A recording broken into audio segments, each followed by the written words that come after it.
Madam next మీరే రండి. Sir వీలే సార్. టైం అయిపోతుందమ్మా. పెళ్లి కొడుకు ఎక్కడ? వస్తున్నాడు సార్. ఈ అమ్మాయి ఎవరు? తను నా ఫ్రెండ్.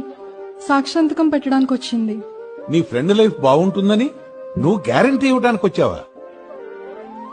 పెళ్లికి కూడా సినిమాకి వచ్చినట్టు అరగంట లేటుగా వచ్చేవాడితో నీ లైఫ్ బాగుంటుందని ఎలా అనుకుంటున్నావు? సార్ మీరేం క్లాస్ పీకొద్దు. సుబ్బు నా కోసం ఫ్యామిలీనే వదిలేసి వస్తున్నాడు. నేనంటే అంత ప్రేమ. అతను ఫ్యామిలీని వదిలేశాడని నువ్వు నీ ఫ్యామిలీకి చెప్పకుండా పెళ్లి చేసుకోవడానికి వచ్చావా? చూడమ్మా, ఎవడైనా వచ్చి నా ఫ్యామిలీ కంటే నువ్వే నాకు ఇంపార్టెంట్ అంటే నమ్మద్దు. ఎవడైతే ఫ్యామిలీని బాగా చూసుకుంటాడో వాడే భార్యని బాగా చూసుకుంటాడు. సర్ప్రైజ్ గిఫ్ట్లు, మ్యారేజ్ డే పార్టీలు ప్లాన్ చేయడం కాదమ్మా కావాల్సింది. నెల అయ్యేసరికి హౌస్ రెంట్ కట్టేవాడు, నీకు గిఫ్ట్ ఇవ్వటానికి ఎలాంటప్పుడు చెయ్యనివాడు కావాలి. ఇలాంటి వాళ్ళతో లైఫ్ బోరింగ్ గా ఉంటుందని మీరు అనుకుంటున్నారు, కానీ వాళ్లతోనే లైఫ్ బాగుంటుందమ్మా. ఎప్పుడూ మిమ్మల్ని ఇంప్రెస్ చేయటమే పనిగా పెట్టుకున్నవాడు ఏం పని చేస్తాడు, ఇంకెప్పుడు బాగుపడతాడు?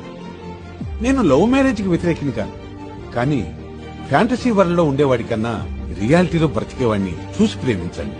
ఏ responsible son will be a responsible husband and a responsible father.